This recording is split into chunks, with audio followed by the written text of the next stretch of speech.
Hey everybody, and welcome to episode 103 of the great linear A Song of Ice and Fire reread by Vassals of Kingsgrave. I hope you are all hale and hearty in this time of global pandemic.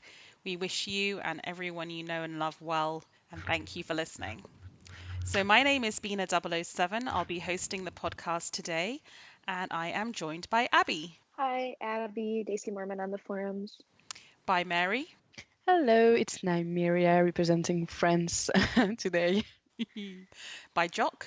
Hello, Jock 1, no Jock 2, not representing anything.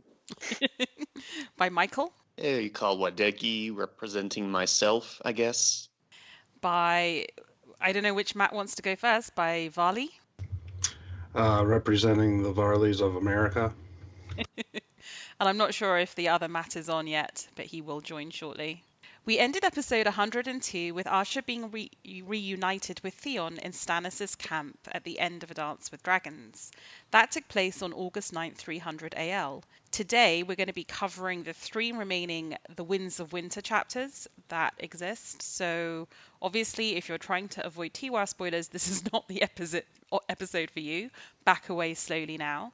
Of those three chapters, it's kind of cute because they are the Theon chapter, Alayne / Sansa, and Mercy / Arya. So we have effectively the children that we have known since the start of the series. So it's actually quite nice to cover them together. And the first one we're going to do is the Theon chapter from TWOW that takes place a day after the Theon chapter at the end of Dance with Dragons on August 10th, 300 AL. And it is Mary with a chapter summary. Yep, okay. So the last time we saw Theon was his reunion with Asha. Whatever he's is with the good guys now feeling we may have had, it's over. Because this chapter opens with a stark memory of the Dreadfort dungeons as Theon wakes up chained to a wall in Stannis' tower. We see Stannis deal with things through Theon's eyes. First, he negotiates a deal with the Iron Bank by taking on Robert's and Joffrey's debts.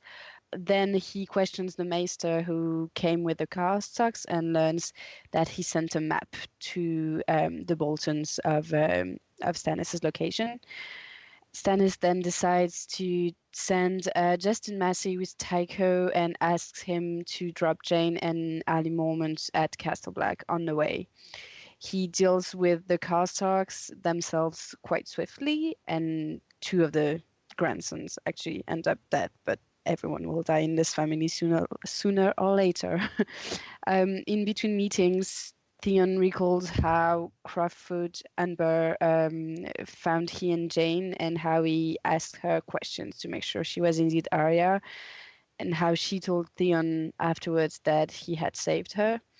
In a blunder, he told it all to Asha before the Kingsmen took him. The Dreadfort, Karen, the Keys, Ramsay, Winterfell, the Sword in the Crypts, the Reread that knew his name. Back in the tower, he offers to serve Stannis, but the king won't accept. A lot of people want him dead, and Stannis cannot lose the loyalty of the northern followers over Turncloaken and Kinslayer. Therefore, Theon must die. Stannis questions Theon on the forces and the situation at Winterfell, and Theon tells him who he thinks will be sent to fight Stannis, the Manderleys and the Freys, and of course Ramsay. He is coming, Theon knows it, and he will come for him. Finally, Asha arrives. She asks that her brother be treated better, as this is no reward for bringing back Arya, supposedly. And since he must die, she asks that he at least be taken to the Weirwood and executed like Ned Stark would have done it, by Stannis himself with his sword. Give him to a tree, she says, and the ravens erupt with cries of the tree and Theon. And we're done. What an awesome chapter. I think this is one of my favorite chapters ever. It's so good. It was great. So what are everyone's theory? Is Bran speaking to Theon via the Weirnet? And if so, to what end? Some magical phenomena is going to interrupt the execution, since the execution plan has just been laid out. So, yeah. I'm curious to how conscious and how Bran is doing this. Is he actually speaking through the ravens, or can we imagine that his consciousness like sips out a bit, and that people and that the ravens kind of feel Bran's presence without it being necessarily voluntary? Do you understand what I mean? And it's not conscience, or like he doesn't act consciously on this. It's more of a general. The network is conscious of Bran's presence and mind, and so it works this way. Yeah, so he's like more reading his radio than emotions. telephone. Yeah, I kind of like that interpretation a lot, actually, because I like the idea that, like, we don't know if it is Bran or not, and I would like it to remain pretty vague, just because I kind of like when there's not all the answers given. And so I think that is an interesting interpretation where Bran's not directly being like, save Theon, blah, blah, that kind of thing. So I think I would like it to be more that it is a subconscious thing that's happening, that for the greater good or whatever, for the whatever purpose, Bran knows that this thing needs to happen, but it's not him directly driving it, if that makes sense. Sorry, I lost my headphones there. What are we talking about? Theon, and whether he's actually going to be sacrificed. I mean, my view is maybe he is, and maybe this is the ultimate redemption, that somehow he dies, but to some end that helps the Starks, that redeems him for what he did earlier at Winterfell. But then Matt Days was like, oh no, then Michael was like, there's going to be some intervention, some magical intervention that makes it not happen. You think? Yeah, I don't see what his sacrifice would what it would do besides, like, appease the Northern Lords and the Fire Worshippers. It might hypercharge the weirwood because it seems, well, we know that blood sacrifices to these weirwoods used to happen, which is an alternate idea. And a blood sacrifice of a prince. Yeah, and he does have king's blood. Yeah, exactly, Jock. Wonder if, he's about to be sacrificed, but then the attack by Ramsay saves him, and somehow he's saved by Ramsay Bolton. Oh, poor Theon. I really don't want him to go back into Ramsay's hands. It's important to remember that the mountain guy, damn, I'm explaining this really well. Big Bucket Wolf? Bran. Yeah, I think it was Big Bucket. Anyway, one of the mountain clansmen came across Bran and the Reeds, and presumably he's in Stannis' camp. So now might be the chance for him to come forward and say, hey, actually, Bran's alive. I think it was an Umber, because weren't they in Umberlands? And they made No, they were in the mountains, so it might have been a Flint. Flint, yeah. I kind of remember Flint, but yeah. To the interwebs. Is there any precedent for Bran or Bloodraven being able to walk into Theon, either pre or post execution, or is that just dumb? I mean, it would. What purpose would it serve? I imagine it's possible, but just what purpose would it serve? I don't know. I like the idea that Theon does die, and that's the end of his arc. He dies knowing himself, being truly Theon, and that somehow his sacrifice triggers something in the weirwood, old Godsey, truly Starky, that allows Stannis to retake Winterfell and avenge the Starks. That to me is like the most purely satisfying character arc and development arc for Theon. I feel, his death now is like, there's a sense of finality to it. Like, he's regained his name and everything, so he's ready from a character level to be executed. Yeah, I agree. Like, I don't want it to happen because I want to see what happens next for him if he doesn't die.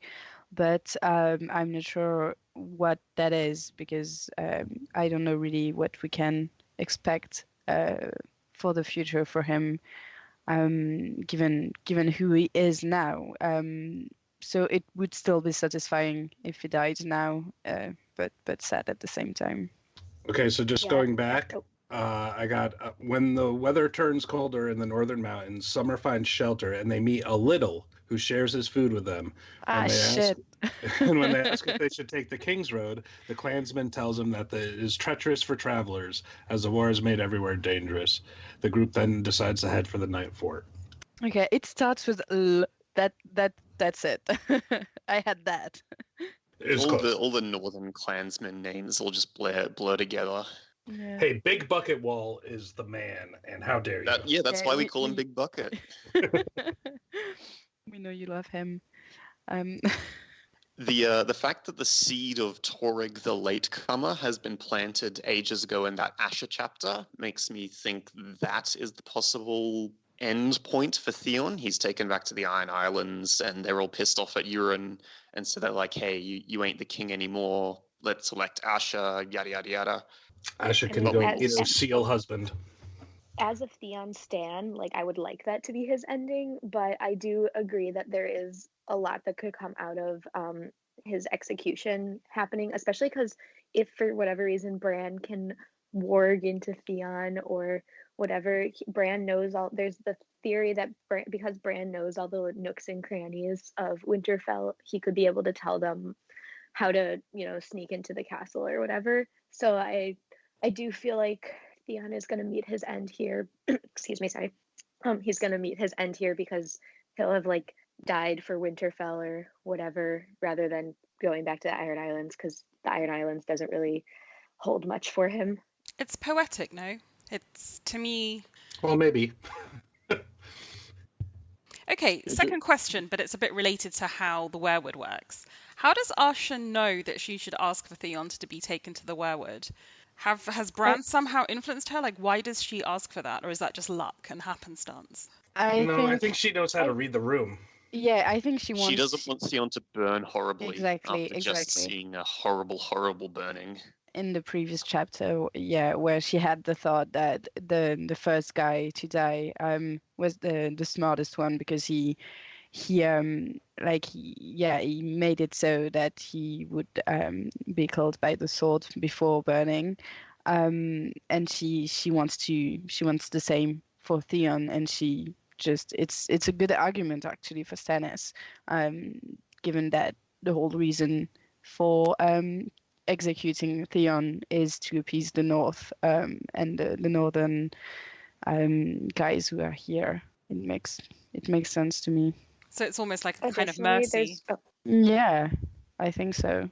I think also it's because Theon is, in Asha's eyes and the Iron Islanders' eyes, like a wolf, associated more with the North. And so there was when, back in Clash of Kings, when he comes back to the Iron Islands, they're like, oh, do you worship your trees now? And so there's this idea probably that Theon would prefer to be executed the old style, just because he has such a strong association to it, if that makes sense. Yeah, that makes a lot of sense, in which case it's a beautiful contrast between Asha and Arya dispensing very different kinds of merciful endings, I guess, in these chapters, like true mercy versus revenge.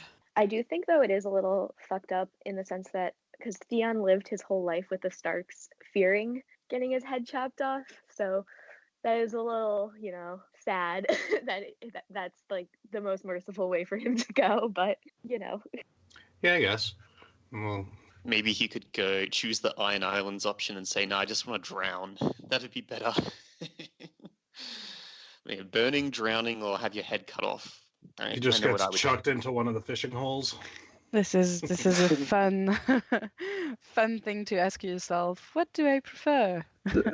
Everything I but think I'd Ramsay, prefer I think, is the answer. decapitation. Yeah. Well, that's what George has said in previous interviews. Decapitation was like, that was the clean way in the old days. There's nothing better. Just do it in one stroke. Assuming that you had a sober executioner that didn't hit you in the back of the shoulders instead of the back of the neck or something. It could also be like brutally bad. And that's why the French created the guillotine. Yeah, because we had thank you, many executions too. Yes, you're very welcome for this invention, and we provided that to the world. Well, we were discussing earlier well, how France is the best at sort of medical science and Excuse me? Yeah, no, that wasn't our best. Anyway, the whole French Revolution wasn't our best moment.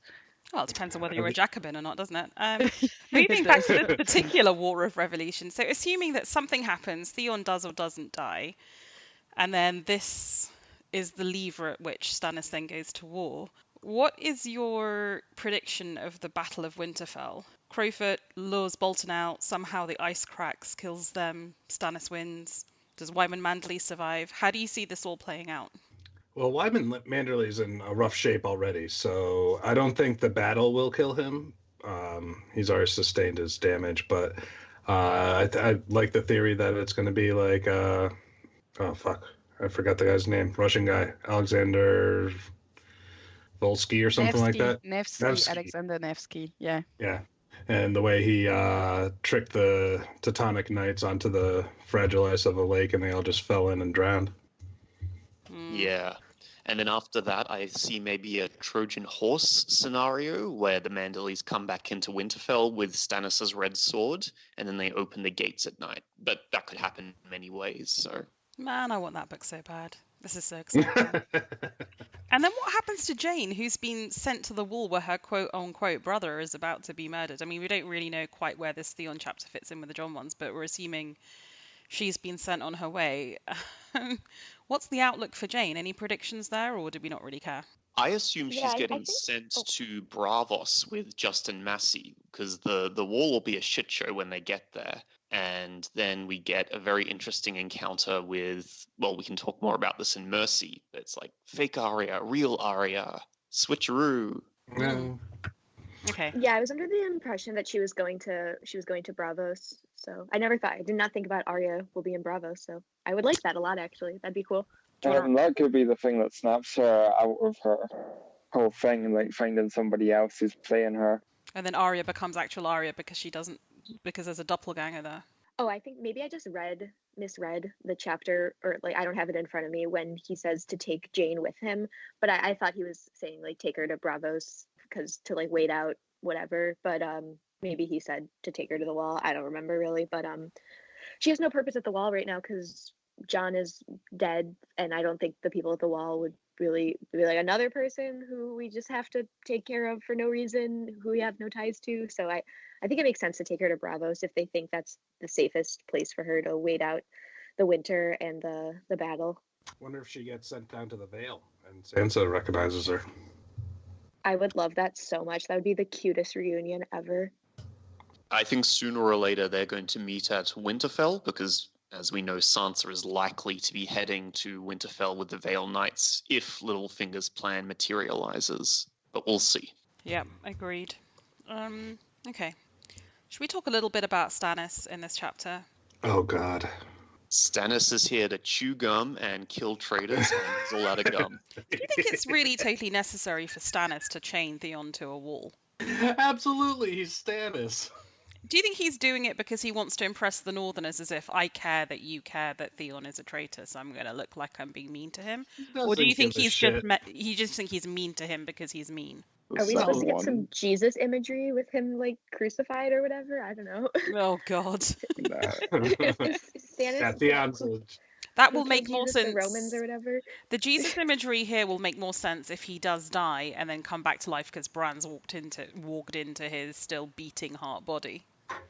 Is that I'm what's Jewish, going to happen? but Is that a thing? His disembodied head and just lips start flapping. Yeah, I'm Jewish, but if Theon died for our sins, like he'd be my Messiah. Jesus. He's not the Messiah. He's just a very naughty boy. Oh my goodness. Okay. Why can't he be both? Yeah. Let's not get into this. I think to Stannis and his weird set of minds, just Theon is a turncloak. He killed Bran and Rickon, and that's all there is to it. And there's no reason to show mercy to him. So he won't. Yeah, makes sense. Okay, but if Stannis finds out that Bran and Rickon were not actually murdered, would he still execute Theon for just the taking over Winterfell, or would Stannis? I think Stannis' so. mind would. Yeah, because okay. it's still treachery, isn't it? I mean, Stannis is such a by the rules guy. Like the betrayal of Winterfell. Yes, killing the boys is even worse, but it's the betrayal itself, I think, probably. I mean, wasn't Stannis betrayed by his father-in-law and burnt him at the stake for trying to broker a peace? Yeah. Yeah. Although apparently, like, so I was listening to, there's a really good Boiled Leather Audio Hour podcast on this chapter, and they make the point, or one of them makes the point, that Stannis shows some sympathy to the Karstark men, because what he says is, well, all the men didn't know that their leader was betraying someone, so that we should be sympathetic to them and allow them to fight for us if they want to redeem themselves. And they were contrasting this to his reaction earlier in the books when Davos says he should be sympathetic to the men of Claw Isle for basically the same reason, and Stannis dismisses that. And so there is an argument that has Stannis softened, or has he learned, and does he show some character development? Or is it just he's about to fight a battle, he needs some knights, so even though he thinks the Karstark men are all basically treacherous, it's like, okay, you have the chance to redeem yourselves and fight for me, and that gives me another few knights. What do you guys think about that? I think it's very convenient that he seems to find leniency when he's really in a hard place. I think it could be both. Like, it's just practical, which is what Stannis has always been, practical. Yeah, I think he's willing to find leeway when it serves him best. Like, we've seen that with Melisandre and everything. Like, he's willing to kinslay when it is in his best interest, or the realm's best interest, or what he thinks is the course of action. So. And then my final point on this chapter was I love the writing. I love the whole kind of psychological description of Theon and how he's moving into and out of his personas. The idea that this is, again, it's a Theon chapter, so he is himself again, but you can never really escape your programming. So, you know, when they say Ramsay's on his way and he just becomes immediately petrified. And then Stannis is like, yeah, whatever. Like, Stannis is not petrified of Ramsay at all. But Theon almost is just so triggering for him, which I find very realistic and very sad. Like, whatever days that Theon has left on this earth, he's going to always just have that residual fear, understandably. But it's interesting to see, because Ramsay's been so built up in our minds of being this absolute horror show, that Stannis is just completely unimpressed, which made me like Stannis a little bit. Is it that Stannis is as he should? Oh. No, I was just going to say as he should be, because you know Ramsay has won no victories, or he won one, but that was like super lucky. Yeah, Stannis is a proven commander and stuff. Yeah, I was going to say, is Stannis unimpressed because he knows that he can take Ramsay because Ramsay's just like an up jump, or up, you know what the word I'm trying to think of is, or is it that he just doesn't believe Theon? Like, is Theon so freaked out by Ramsay that he's built him up to be this thing that he's not actually? But I guess you said it better. I mean, both are true, right? Ramsay is incredibly scary for Theon, and he is right to fear him. But from Stannis's point of view and position, it's different. Yeah, I think. I mean, Theon didn't fear Ramsay before becoming Reek. Like, he held him like in the same regard. There's no reason to fear him necessarily. Like, sure, he's cunning and brutal, but like in the eyes of Stannis, that doesn't amount to much. Well, yes, because it's just what matters to Stannis is the battle, and for that he doesn't care how cruel Ramsay is. But it was very very present, like in this chapter, how Theon is still very much afraid of Ramsay, and the way he's like, you should not call him the bastard, never call him that. It's a big contrast to who he is again himself, but not quite, not entirely, because there's still this part of him that's still controlled by his fear of Ramsay. Well, it's like an addiction, right? You try to go cold turkey, and there's still that craving every now and then. I'd say it's more like a trauma than an addiction, but yeah. Anyone else with points on this chapter? Yeah, there's an interesting like short paragraph here where Stannis is kind of giving his feelings on Daemon Blackfyre and the whole rebellion there, and the foreshadowing is laid on thick with yes, indeed, Aegon coming to town. I found that particular paragraph fascinating. That's why the next book's going to be so good, right? All kicking. Yeah, no, these 3 chapters really got me hype intensifying, I suppose. It's a shame. You know, with the Theon chapter especially, it's I mean, I don't know George's, mindset, but I imagine that taking time away from writing this character as a POV to get back into the Theon mindset, maybe that's like where he slips and, just kind of reverts to like being really afraid of Ramsay. It's just because like, no, I fucked up saying that. Like that, like, how hard is it for him to get back into that mindset to write a POV as Theon, being as broken as he is as a man? Yeah, it's actually, I mean, it's what's so brilliant about Theon's whole evolution throughout book 5 is that we don't go from completely traumatized and not himself and Reek to Theon in just one chapter. It's not one event, it's not one thing that makes him go back to who he was, and actually he doesn't go back to who he was. He remember who he is, but it's not the same. I think it's actually brilliant that we still have both in this chapter, like the fear of Ramsay and part of who he was before. It's very realistic to me. My only other point on this chapter is that the logistics of ravens is really inefficient. I didn't realize that. I always assumed that they could just fly back and forth between two castles, but here they laid out that they can only fly one way, and then they have to be essentially transported back to their And can you imagine? It's not like the raven is branded with this one goes back to whatever castle. So you have to like just carefully put it in its own cage where you know where it goes. It seems a bit inefficient and way too complicated for what it is. Was that how it worked with messenger pigeons? Were those what they used? Like, could they only go one way, or did those ones? Because I know the way that they figured out how to do it was they would the home base was where the nest was, so then they would fly back to the nest. But would they know to fly the other way? Because I don't know how you would be able to train the bird to go between two places unless they had two nests. That doesn't seem in their nature. Yeah, I think with they were initially messengers... called homing pigeons, which makes me think one way. So you take them kind of by road or on the back of a cart to whichever other castles. Then if you ever need to send a message back to Winterfell, you tie it to the pigeon and send it home, and it will only go to Winterfell. That's how I thought homing pigeons worked, but maybe I'm wrong. No, that sounds correct. That makes sense. But yeah, I don't think you can have like multivariate destination pigeons. Like there's some pretty clever pigeons if that's the case.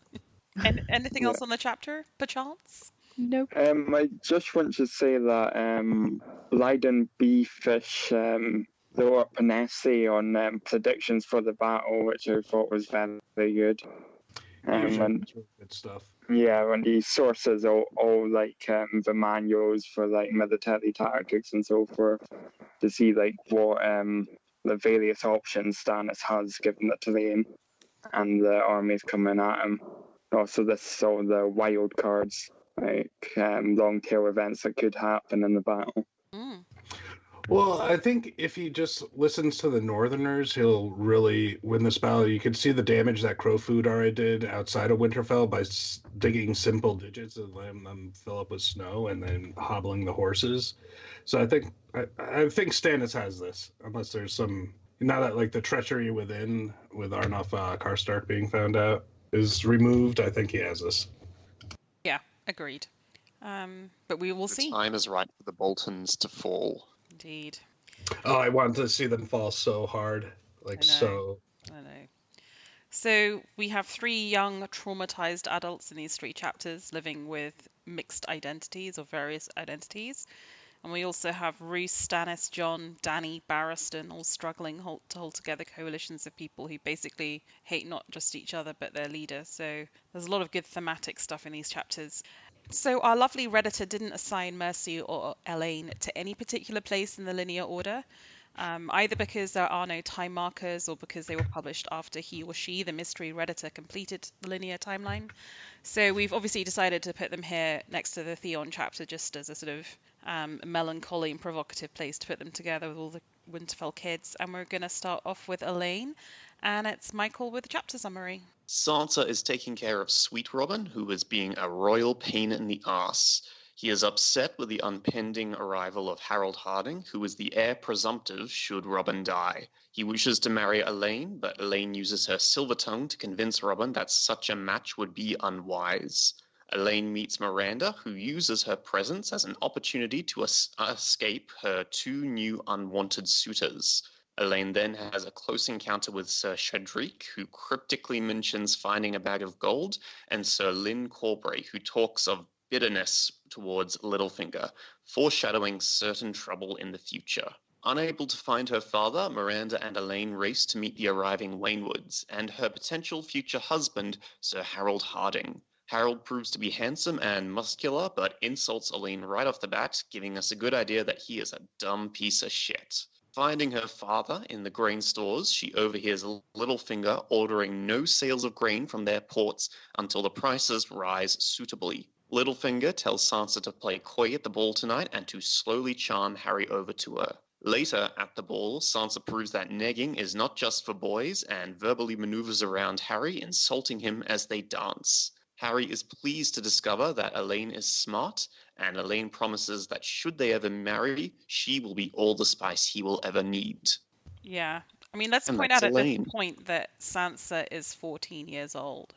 So, you know, when you read this and you have Sophie Turner in your head and you think, yeah, she's just being all sexy and provocative. And then, like, yeah, oh my God, Sansa is 14 years old. Jesus. Yeah. I really think that was. I really think that her age is kind of brought up a lot, though, and not brought up like explicitly, but implied a lot, because a lot of this chapter just felt like a modern girl and her friend talking about boys, being real cute, just having a little bit of fun together. And I thought that it was during this chapter a lot. You were reminded of how young she was, but yeah. Well, first of all, I love Miranda. Like, I want to see more of this character. I want to hear of her adventures. But I think that as far as like the 14-year-old girl thing, I think it's more creepy the way that the older men interact with her than, say, like Harry the heir, who's supposed to be, you know, what, a few years older than her. Yeah, I mean, it just feels like literally every night they meet are just looking at Miranda and Elaine's boobs. And I just think, what must these women think? I mean, it's kind of often an accusation at George that he writes in a sort of slightly misogynistic way or over-sexualizes the women. But you could argue that he writes in a way that's very anti-men, because in this chapter, all the men are just really sleazy. And he doesn't, I mean, there's not a single man in this chapter who's actually honorable or decent or just nice. It's absolutely horrific. Maybe the dude with a stutter. I'd like to think that he's nice. Yeah, didn't they have a good time when they were dancing? I think she said that he was perfectly gallant and whatever. And fluid when he was dancing instead of stuttering or when he was speaking. Something like that. He's also like 18. I think that was the one that was 18, so he was a little closer to her age, but still a creepy age difference when you're 14 and 18, but, you know. I mean, in my high school, I knew people, like freshmen that dated seniors, and that was basically the age difference, right? Yeah, I judged people in high school that did that because the maturity difference is so different between when you're 14 and when you're 18. Oh, especially if it was a boy that was 14 and like a girl that was 13 or 18. There's just such a different age gap. But I guess a 14-year-old girl and an 18-year-old boy are kind of on the same mental wavelength. Hey now. Do you already think Miranda killed her husband in bed? She banged him to I death. don't Not think so. intentionally. Yeah, I think it was an accident. I like Miranda. I agree. I want more of her. Do you think she's going to betray Alayne to get Harry? Because she is I hope ambitious. not. I mean, she is Yeah, ambitious, and that's the kind of shit we girls do to each other in sixth form common rooms. She's ambitious. I but think doesn't she seem might like be the one that figures out that she killed, or thinks that she figures out that she killed Lysa, because Sansa lost one of her shoes down the moon door, and obviously she goes up and down it all the time. So it could be like a sort of reverse version of Cinderella, where she figures out the shoe fits Sansa, or finds the other shoe, and Ooh. then that leads to the downfall. But That's why would her me, yeah, shoe- right? That's what? That's not Miranda. That's Oh no, Maya that's Stone. Maya Stone. Yeah. Yeah, sorry, I got them confused. No.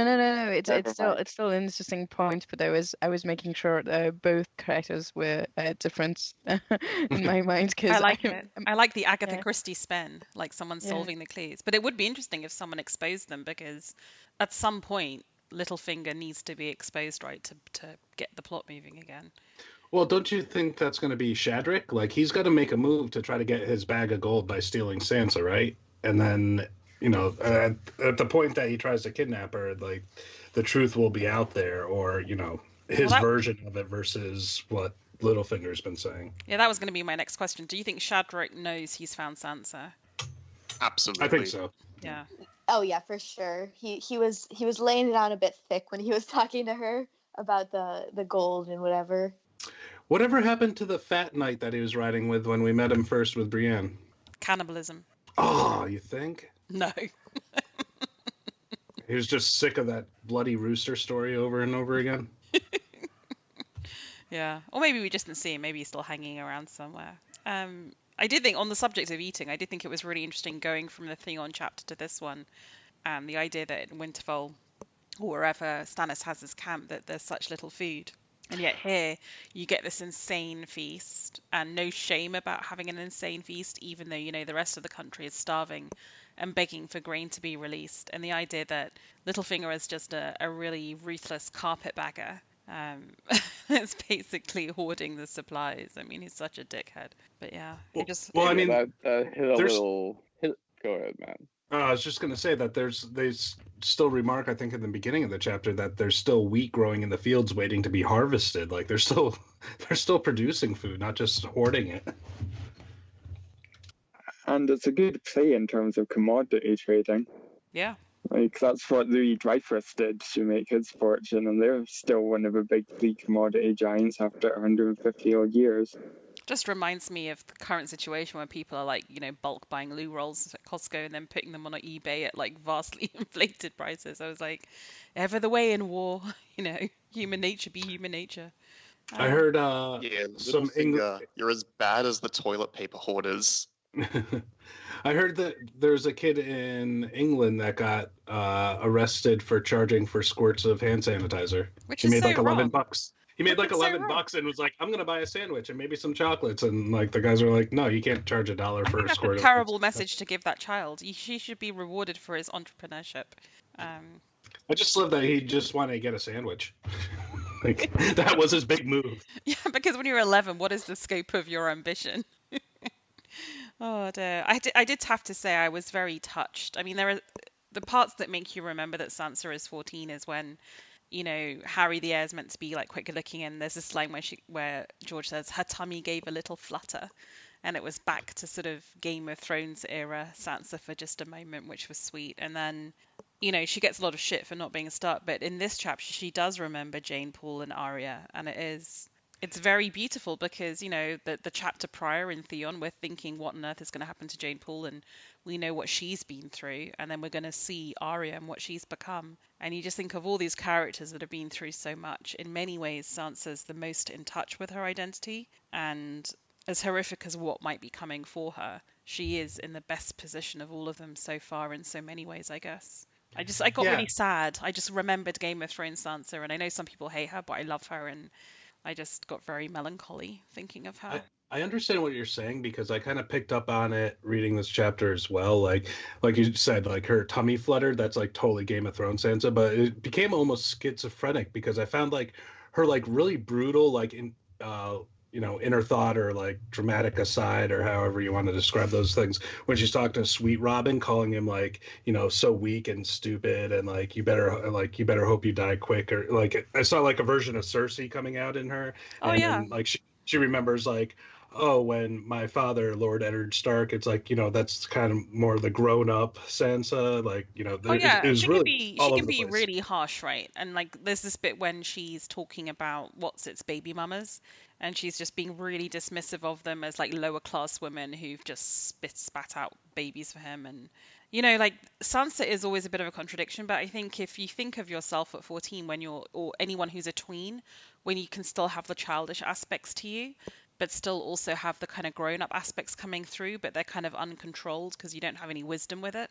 I think it's actually really good writing, because I think you are a bit mixed up and contradictory at that kind of an age, especially when, like her, you've come from this super mollycoddled childhood, so you have that kind of naivete there, but then you've been through this kind of accelerated learning process with Cersei, with Littlefinger, who are amongst the most cynical people in the book. So I guess some might see it as bad writing or schizophrenic. I really like it. How does everyone else feel? I mean, I I really liked agree. this chapter. I thought it was really fun. And I definitely liked the contrast of her being like a giggling schoolgirl with Miranda, and then also being so conniving, not conniving, but just so, because conniving sounds so negative, but so on her feet and sharp, I guess. I definitely get that juxtaposition at that age when you feel so mature, but you're actually not as mature as you think you are, but you have this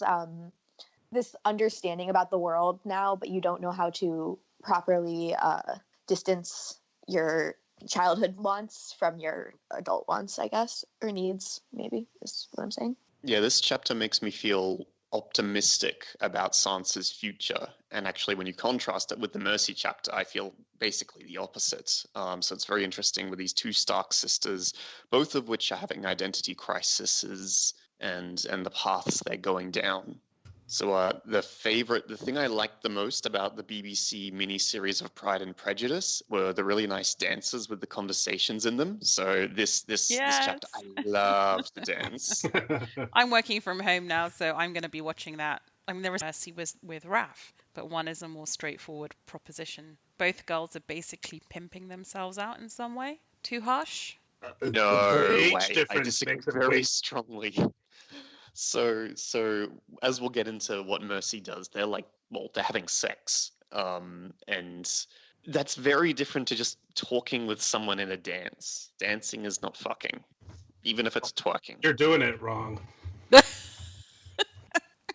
Wait, did Arya actually have sex with him? Because when I was reading that, I did not pick up on that, but I might have. She makes the motions, but she Right. skewers his dick before it gets to the sex. Okay, right? that's what I thought. Okay. Arya penetrates Raph, not the other way around. Yeah. That's true, but the fact that like Raph's buddy there was like, no, she's way too young for me, and he's like, I'm good for it. Let's do this. It's pretty disgusting. And as we'll get into, she is 11 years old at this point. So anyway, for anyone who's interested in why that may or may not be, there's a whole Vok episode on the 5-year gap that George was going to put in at one point, and would probably have made these two chapters a little bit more palatable if he had done. And I'll link to that in the show notes. Anything else on the Alayne chapter though from anyone? There's this one moment when she's looking for Peter that's like, it just reminded me, it brought me back in Westeros, where the dust motes are floating through the air and the papers are scattered across the floor, and like through the window she can see the giant's lance, and just like sometimes his writing really just like puts me right back in the world that he created, and it's just really profound to me. Yeah, I agree. All right, so like a couple notes I have. Oswald Kettleblack is in town. He has a meeting with Littlefinger. That old knight that they meet is named Ossifer Lips, which was a ridiculous name to me. With pink lips on his surcoat. I love it. Yeah. Looks like the Rolling Stones or something. I hadn't realized, like, I was reminded that it was Lynn Corbray that killed Prince Lewin of Dorne. I'd forgotten that. That was interesting. And then kind of just another creepy note is that, like, Littlefinger essentially gives Sansa like some escort training, which was it was entertaining but very disturbing. I like that these random tapestries that were hinted from in like 2 previous chapters way back in fucking books long ago are finally with Nestor Royce, and he's showing everyone. Yes. So for everyone who theorized incessantly over these tapestries, you wasted your time. I know. But they're like, they just show like, that some of the theories that seem so tinfoil could actually amount to something. Like these little mentions of something in one book for like half a second can be shown up in chapters like way later. It's just really... they did mean something. But... It just wasn't like they reveal the Baratheon parentage and the gene combinations and all of that crap. It's just like they have a purpose. It's just not tinfoil shit. Sometimes a duck is just a duck, right? Or is it, no, if it walks like a duck and quacks like a duck. Horse hooves are not footprints. Okay. Don't make a mountain out of a molehill. Oh, right. Anything else on this chapter? Anyone?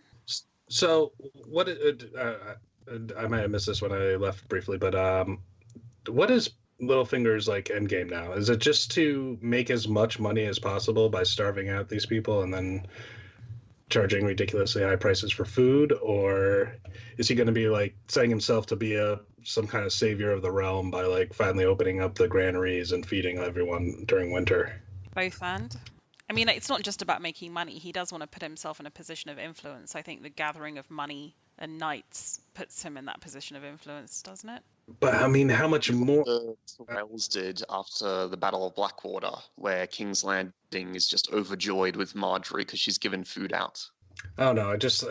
You figure he was in such a powerful position before. Like he has to be aiming for king, right? Hand of the king, whose son or daughter through Sansa is actually his. That's his fantasy in my mind. Ew. Yes, ew. I mean, he'll never be satisfied, no matter how high he gets. Like, that's just what it is. He just keeps going and going. But it is interesting to see that Littlefinger is still playing the financial game. I mean, it makes sense, but like, it's implied he's made a lot of money embezzling the crown's resources. So like, you might stop there, but clearly not Littlefinger. He's gonna play the game till the end. Like, this is like Madoff style greed, right? Like, it's just like, how much more can you get? But that's the point of greed. It's never satiated. I mean, I really like this plotline because I think it's an important aspect of war, the financial aspects of it. And there are always people on the make, as this pandemic proves. And, this is going to make me and my friends sound absolutely fucking horrific because I have it, my dad has it, but we have literally arranged a call at 8 o'clock this evening, like a Zoom conference call to discuss when we should go back into the stock market and what is the best way to make money off of this. There's always going to be people who are like that. And for better or worse, there is an aspect of Littlefinger that I get. I think there is an aspect to people in financial markets who, as soon as the markets were dropping, were saying people are going to go bust and there's going to be an opportunity to make some really serious cash from the dislocations that occur. And I think George is amazingly universal in his reach over psychology to understand there are people like Littlefinger, and it's not like, oh, I made this many million silver stacks from the treasury, that's enough. He will always want more. He will always be looking for the opportunity to make more, and he will always be callous to the human cost of keeping the grain back.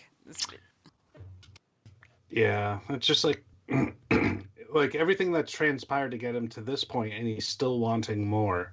Like the whole War of the Five, everything like they set in motion. It's just, yeah, it makes him almost as equal a villain as like, the White Walkers or the others. Well, he's a typical grifter where they could stop, but they liked the thrill. Like they could get kicked out of the one town, hide low, but no, they have to go and be, in the spotlight, they just can't stop. It's what they like. Or indeed a serial killer. And that's why these people get caught in the end, because there'll be one opportunist scam too far and they'll get found out. So yeah, I think Littlefinger is one of the most fascinating characters insofar as, of all the kind of gruesome characters like Ramsay or whatever that you have in these books, he's a kind of financial opportunist, as well as, I mean, he's got the sexual fetishization of the Tully girls. But in the first aspect of that, he's the most easily translatable to modern life, especially over the last 10 to 20 years. And maybe it's just me because I work in that environment, but I find him so realistic and observable. Yeah, I think he's going to meet the guillotine pretty soon, though, because he keeps all that food while people are starving. Don't matter how many nights he has around him. Yeah, the people doesn't like that. Yeah, exactly. So he will come to a sticky end, as all these people do. Right, and meanwhile, Theon's the one chained to a wall. Motherfuckers. There ain't no justice in this world, B. There isn't. Okay. Anything else on Alayne and the goings on? I mean, that's our last chapter in, the rest of this is now Jon and Dany, so this is our last chapter in Westeros sans the Wall. Like, are you liking where we're ending up in this storyline? It's a good chapter to end on, at least, but it just makes me want more. I am like Ah. Littlefinger in that aspect.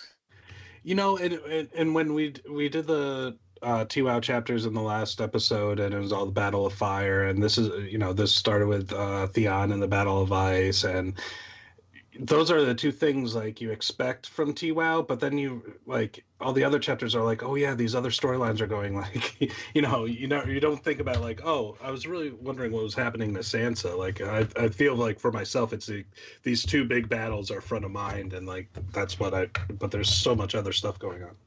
Agree. Okay, well then maybe we should move on to Mercy, which is the final of the TWOW chapters we're covering. I think it's the one when it was published. It was probably the most controversial. I remember when we originally did the Vassals of Kingsgrave podcast covering Mercy, there were so many people who wanted to be on and had thoughts. We almost had to do it in two versions of it so everyone could talk about it. Of course, time has now moved on and people have maybe calmed down a little bit, but it was really provocative at the time. And it is over to Matt with the chapter summary, I believe. Yep. I don't have a special chapter summary this time. This is just normal. But I do have a haiku at the end.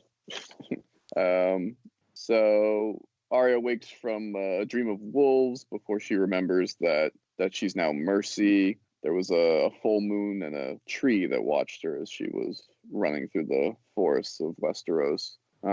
So she rushes to her internship at Isambard's theater called the Gate, and we get a nice view of like her going over the streets of Braavos, which is one of my favorite settings in the books. The drowned town is built atop a sinking foundation. Reminds me a little of home here in DC.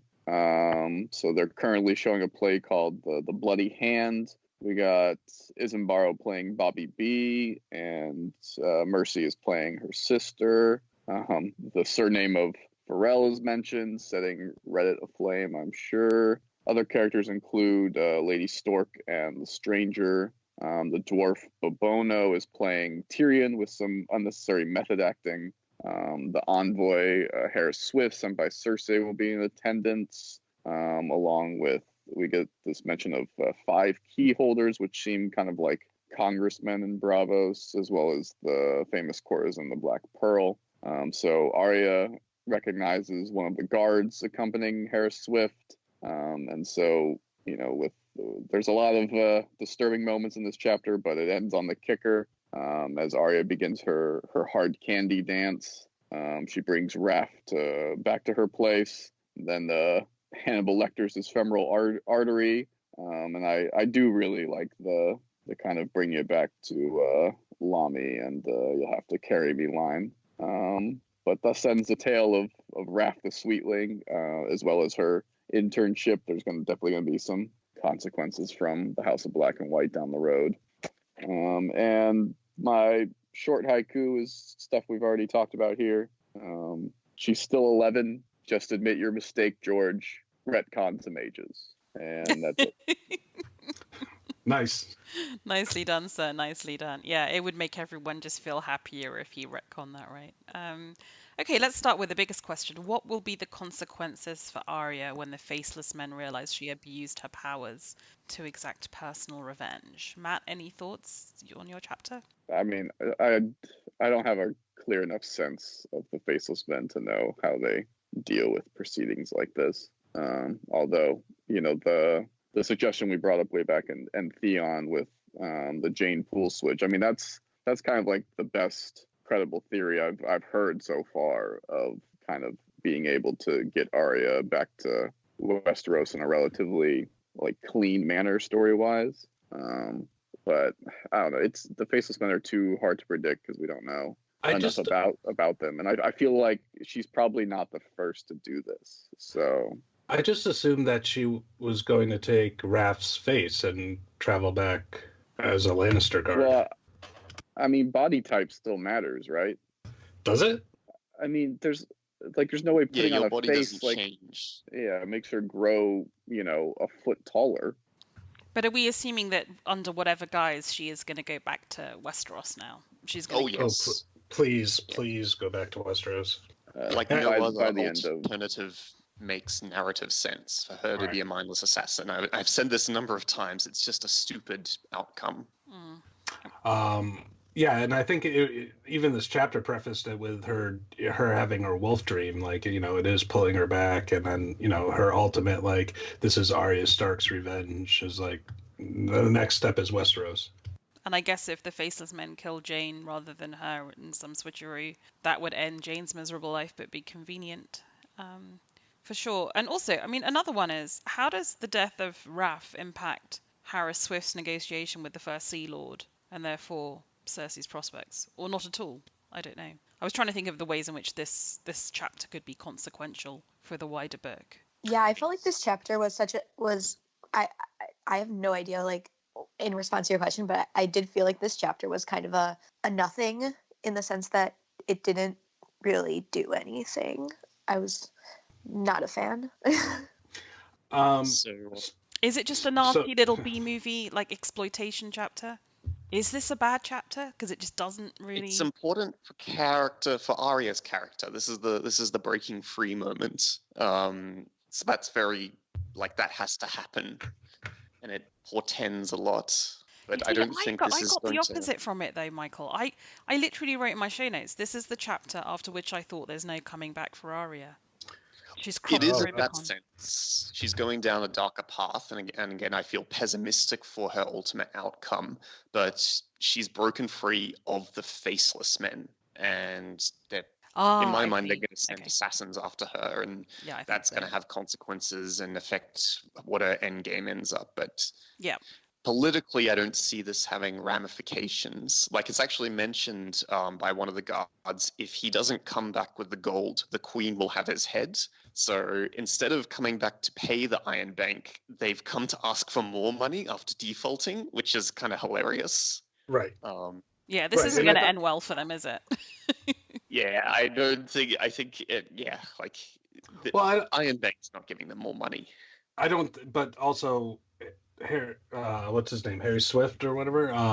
He's going to be fine, because there's going to be it's not going to be Cersei ruling when he gets back to Westeros, you know, to King's Landing regardless. So I think he'll be fine. But yeah, the fact that they want to borrow more money after saying, oh, we're not paying back our original debt is just fucking ludicrous. And we can also extrapolate certain things from this, that Cersei has won her trial, and that she is back in power. But that is debatable if anyone wants to debate it. But that's what I think has happened. But she sent him before the whole debacle, right? So Kevin Lannister says, I put no faith in the Myrish bankers. If they fall through, you would best go to Bravos. And that's what Kevin says the night he's assassinated. I still don't think that, like, George would have given us that information. Yeah, that's a big. That's like a big reveal. Yeah. And maybe he's careless, but I would think that he would think twice before releasing a chapter where there's that kind of information. Well, he released the chapter right before the show released something similar. And I think he wanted to kind of beat them to the punch and be like, this is how it's supposed to be, and not the way the show did it. But I'm passive-aggressive 101. Yeah. Oh, George, just get the fucking book out.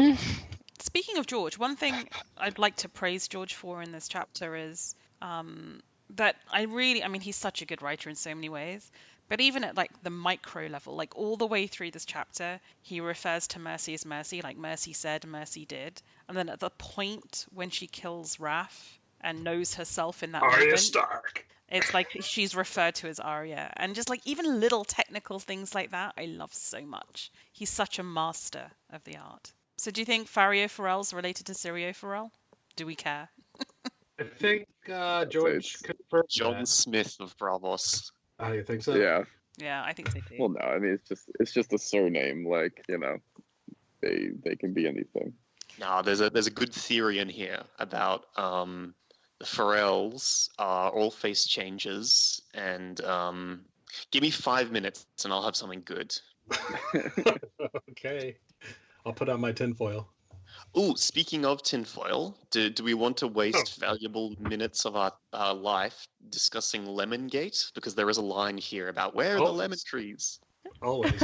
What is Lemongate. Lemongate? That's, by the way, the episode title, so now we have to discuss it. Lemongate is a Preston Jacobs theory that the house... Yeah, I've said enough, haven't I? The house with the red door and the lemon tree was not actually in Bravos, that it was like in Dawn or Old Town or something. And then I think it dovetails into R plus L equals D because reasons. All right, stop that right the fucking now. Just end it. This theory needs to die. It's so pointless. It doesn't do anything. This strikes me needs as maybe COVID-19 Jane. This immediately. is Jane Westling's hips or whatever, isn't it? I mean, I just think that's. It's worse. It's worse Yeah. because like it's not like I mean,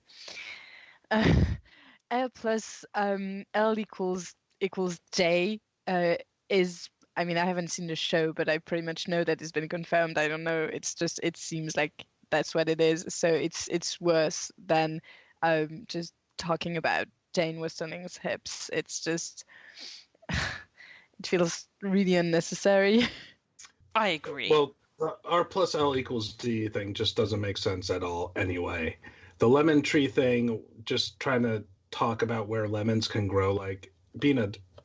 aren't there places in like Cornwall that still can grow like citrus trees like year round where at the same latitude in America we can't? Yeah, I mean, we can grow citrus trees in my back garden in Surrey, so yeah, and do so yeah. Yeah, okay, let's take a hard right into an interesting thing.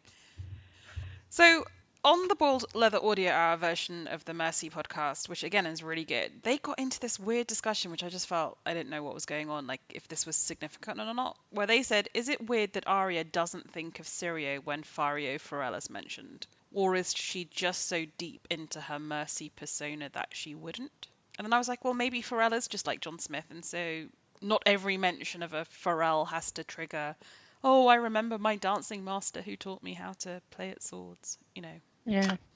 I don't think it's a big deal. I think like you just said with the reveal that Arya Stark comes later and she's referred to as Mercy, and to Mercy he's a playwright with a similar name to, you know, the old what the fuck was he? The first Sword of Bravos or whatever. I don't see that it's a big deal.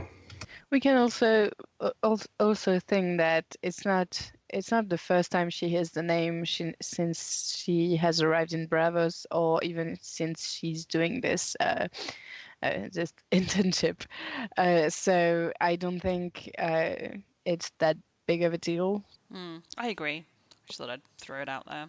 Yeah, I agree that like when you think about it, that's the kind of thing you could have expected, like that she had a reaction in her mind when thinking about this guy, but it's not so surprising that she doesn't either.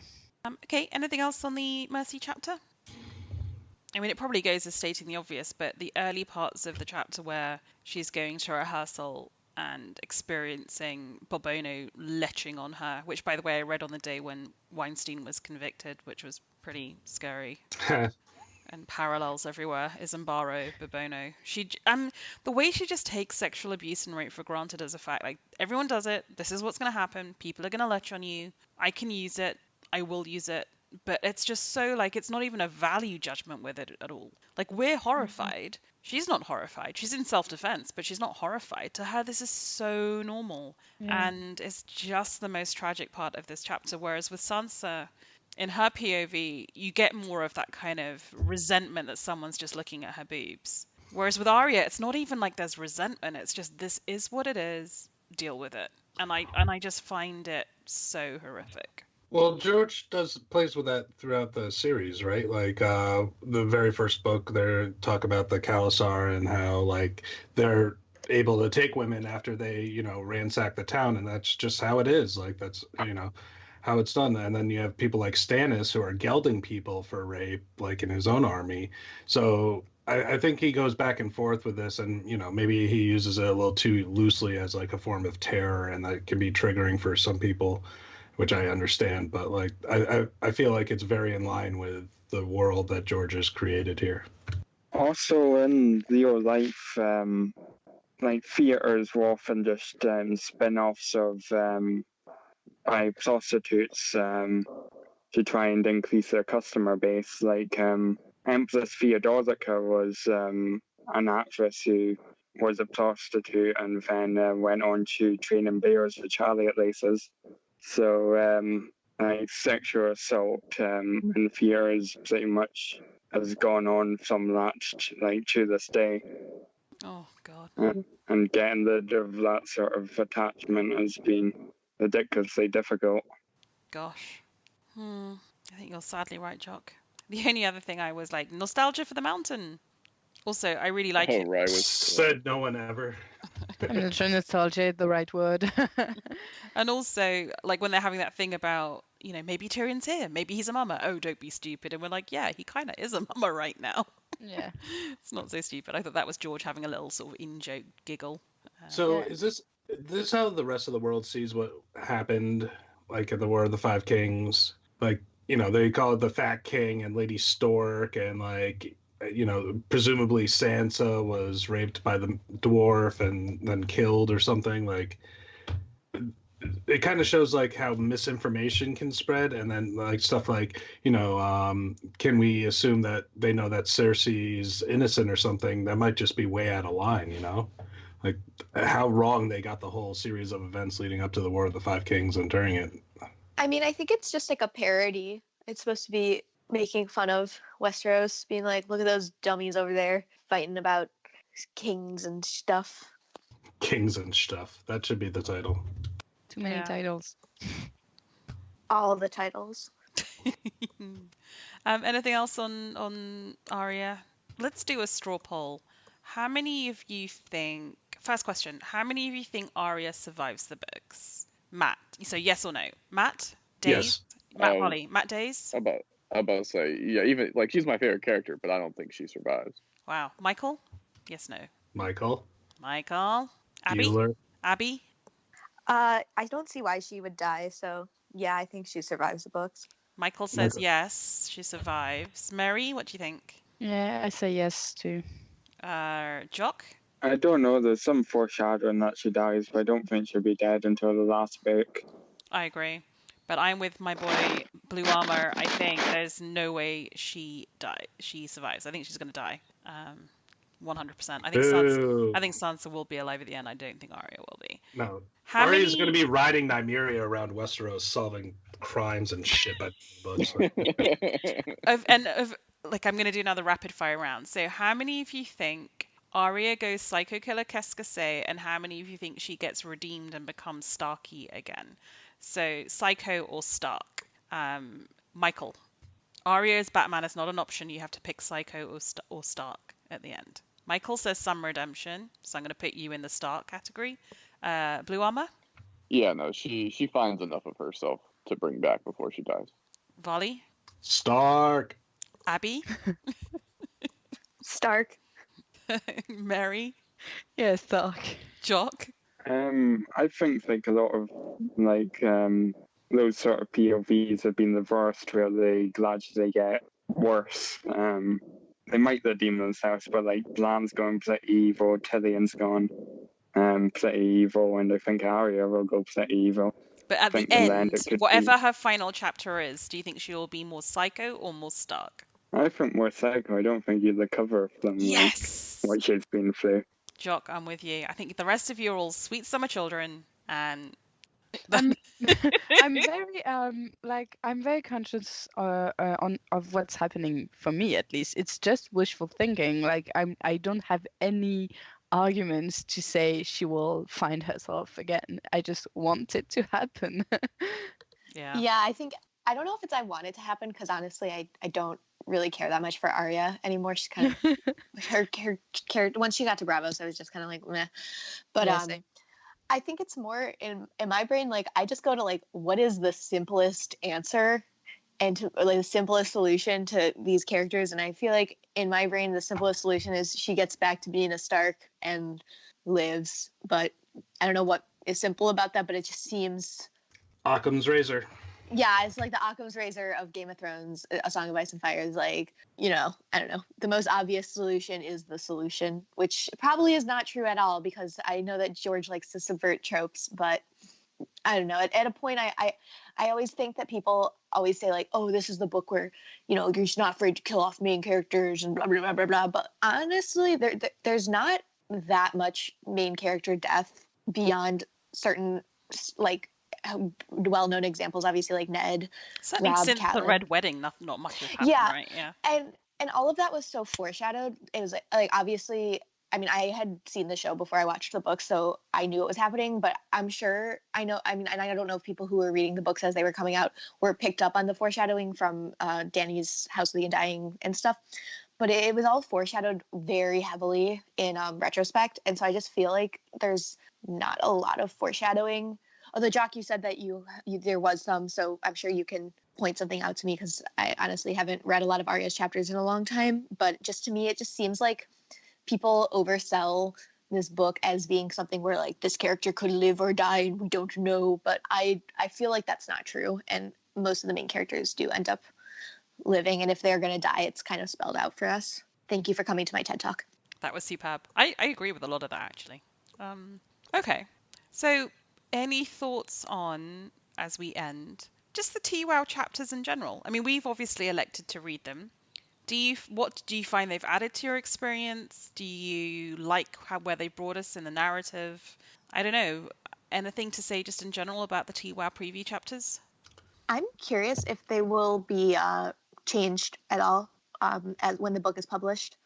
I'm with Abby. I enjoy reading these chapters. I don't understand people's opposition to them, because I don't think they'll be in the next book as is anyway. So right now they're just a little bit of fun to hold us over. I mean, I think it's probably like split, where I feel like the chapters we read today just seem like they won't be changed that much, but some of the like I fully expect the Ariane chapters to be changed or combined in some way, perhaps Barristan as well. So yeah, there are definitely some I feel like will be significantly changed, but overall, I don't know, they just I really like most of the TWOW chapters. They've given me more excitement for the coming book, and I don't know, they alleviate things somewhat, although not by much. Yeah, I also feel like I don't have a leg to stand on this, because I've only read like 4 of the TWOW chapters, and 2 of those were today. 2 out of those 4 were today. So I don't really care one way or another regarding them, just because I kind of want the whole book. And I don't know, I don't think I can be invested in these individual chapters unless they're for characters that I'm already super invested in. And I'm not invested in a lot of the characters, I guess, that have been released for TWOW chapters. Like, obviously I read the Theon one because my heart goes out to him, but like, I don't really care that much. I don't know why I read Ariane. I don't know why I read her, but like, I don't know. I don't really care that much one way or the other. I just want the whole book. Yeah. It's a controversial stand, Abby, that you want the whole book. I mean, that's the damage to me. Like, reading these 3 together, and I think they are both very well written and powerful chapters, and in their own ways. I mean, obviously, Theon's full of plot. Sansa is less full of plot, but it kind of puts characters in and gets people into place. And then obviously Arya, it's a real pivotal hinge point. And I just want the books now. I mean, I always wanted the book, but it's kind of bittersweet. Every time I dive back in and you get something of such good quality. And I'm so into it now with these recent reread chapters, because I've been on all of them. I haven't taken a break, and I'm so into the Battle of Winterfell and the Battle of Meereen and whatever's going to happen with Littlefinger. I'm so hungry right now, and I feel like I'm going to go into this weird withdrawal. We only have 1 episode or 2 episode driven chapters of the reread left, and I genuinely think I'm going to have like a bit of a come down from it, because in the absence of a new book, that's it for me, at least for a long while. I don't know what else I can say. I think it's going to be tough when this is done. I think it'll depend on how long the quarantine is and how bored you get. You might just dive right back into the books. I have the Witcher books now, so. Yeah, I will say that the chapters being released is good in the sense that I've only ever followed a book series like while it's being published once in my life, and that was for the Warrior Cats books when I was like 10, because I read a lot of books about cats that can talk, apparently. And I remember I did have to, when I finally got it caught up, I had to wait a whole year. I know, not that much. But by the time the book came out, I was so like, what happened? I forget. And I just didn't even end up reading it because I was so uninvested. So I guess the sample chapters are nice because they keep our interest. Yeah, and I think you really see the difference between the stuff that he's actually published, whether it's online or at the end of books. Like, there's a big difference between getting the points of a chapter, like when he reads one at a con, to actually reading the entire manuscript on page or on the internet.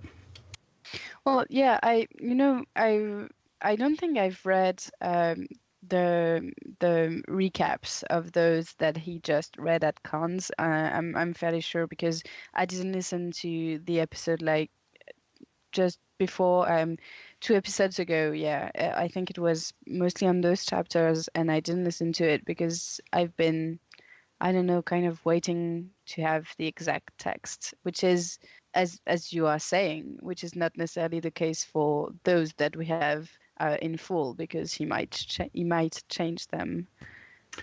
Yeah, but you have insightful assholes like myself commenting on the points, so it's good to listen. Listen to everything. Okay, everyone, thank you so much for joining us for the final episode of our TWOW preview chapters. Like I said, there are still 2 episodes left of the actual read with Dance with Dragon chapters, and then a closing one to sum up Dance with Dragons. So we're approaching the end game. Thank you all for joining us. And anyone on this call got any good podcasts coming up they want to pimp out? We're about to do Harry Potter in about an hour and 20 minutes. Awesome. Are we doing Westworld anything, Bina? I was going to ask you about that. Do you want to do like a flash cast tomorrow after the first episode is out, or would you rather wait until we're a couple in? I mean, I've just had an email saying that my company is all working from home now forever, so I have time. Yeah, I mean, I'm working from home tomorrow, but that's it. Then I'm back to the office on Tuesday. At least as far as I know at this point. Well, I mean, I could do something in the evening, sure. Yeah, well, I'm happy to throw something up and see who else is interesting, I guess. Or interested, not interesting. Anything else coming up for anyone? Do you have any idea when the Witcher reread would be, or the Witcher first read would be coming out? Because I think every time we're kind of like I'm about to put up let's do the book 1 reread, the book 1 discussion. Someone else is like, oh, I've started reading now. And then we're like, okay, we'll wait. Yeah, because I have the book. I have no class for 2 weeks to indefinite time right now. So maybe I'll post a message on the Witcher thread and say maybe we should pin not this weekend, not next weekend, but the one following. Just try and put a date in. Yeah, I mean, it's a quick read because people can read it. I'm gonna have to reread it now because it's so long since I read it. So. Yeah, I think if you pin a date, it gives like a deadline. Just read it. You have 2 weeks. That's fine. It's not that long a book. So we should do that. Otherwise, we'll never get to it. Yeah. Okay. Cool. Yeah, I need those deadlines to get my ass in gear. Otherwise, I won't do anything. Okay, I'll propose a date. So there should be there for a forthcoming Witcher first book of short stories podcast. We're going to mix up people who are just reading them as we go and some who've read the whole series. So I think including hopefully Michael and, I think it's actually Paul, like Sedina Roll, whose birthday it is today. Happy birthday. Happy birthday, Paul. Happy birthday. He's like he's a Witcher lore master. So I think that'll be fun, like bring together some newbies like me and Mary and some of the old hands. Okay. Anything else out there? We are going to. We've already done one part, but we are going to do a second part of the robotics and AI podcast and stitch them together. Cool. Maybe a JFK part 2 finally. Our annual JFK podcast. Yeah. Speaking of needing to just get a date in the diary and get it done. Yeah. Okay. Wonderful. Well, thank you very much to Mary, the 2 Matts, to Michael, to Abby, to Jock, for joining. It's been a really fun podcast. We wish you all in the VOT community, all your families, everyone around you, to stay safe in the pandemic, stay calm, and hopefully we'll be speaking with you soon, because podcasting is the one thing we can all do when we're in self-isolation to maintain sanity. No, really, because I'm a bit afraid that we can catch it from our microphones, but I have to say, like, I was working from home all this week, like in proper, not normal working from home when you still go out and see people and do social stuff. This is my first week in a long time when I've literally just been in proper isolation, and you do start to go a little bit nuts, like more Yeah. nuts than normal. So I am very grateful to this opportunity to chat to people. yes, I have to say. definitely. And it's I've going to get been worse. I've been like this for months, and I'm just happy for the company. We're all with Jock. you now, Jock. Oh, brilliant. Okay, well, stay safe, everyone, and we'll speak to you soon. Bye. Keep calm and wash your hands. Yeah, Yes. Bye. Bravo. Thanks for hosting. no problem. Thanks for Bye, hosting, everyone. Bea. Yeah, thank you very much. Great being doing this reread. Yeah. Bye, Jock. Bye, everyone. Bye. Oh. This is totally unrelated, but I think they were trying to breed suicide pigeons. They would like put bombs on them and they would like fly No. into stuff. Or is that suicide bats? Oh, I think no. there's bats. That's Oh, so no. Well, they have mean. the That's spy- such they have animal the cruelty. spying dolphins. That's They awful. also had spying cats. They'd attach Yeah, microphones. but they weren't suicide dolphins. Yeah, I don't care about cats just going places with microphones. Just don't kill them. That feels Well, mean. Marie, well, let me tell you a little bit about your country and cats. What? Right. What did I do? Doesn't France have like a really long history of like killing cats for fun? Okay, not Jesus. not No. exactly for fun. No. So there's the thing about a black cat being bad luck, but don't you have that too? No, but you guys had the cat massacre, didn't you? Or was that What? not France? I have no What? idea I've what never you're heard of talking this about. before. Okay, there's a book. It's called The Great Cat Massacre. I can't remember who it's by, but it's a history of the relationship of cats in Europe, mostly like Western Europe. And I know France had a huge thing. I know Belgium was a really bad. I got you, cat, Abby. but- The Great Cat Massacre and Other Episodes in French Cultural History is an influential collection of essays on French cultural history by the American historian Robert Darnton, published in '84. It's the unusual source detailing the massacre of cats by apprentice printers living and working on the Rue Saint-Severin in Paris in 1730s. I go on, Matt, saying more French things. That was brilliant. Yes, please. C'est bon, bonjour Marie. Baguette, fromage. Oh, come on, Abby, you speak French. You. Yeah, but I have the most American accent.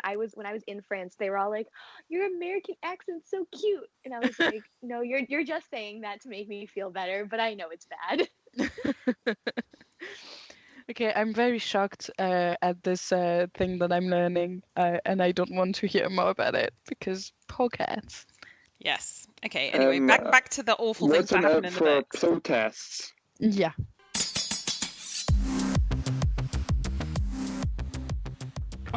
So Bina just stepped out. Does anyone else have anything to say about the unpublished book chapters? Matt takes charge. That's right. Let's wrap this up. You've never hosted an episode of the Reread, Matt, right? I don't think so. I might have. There have been so many of these. I don't think you have, but I'm wondering why. I don't like to edit.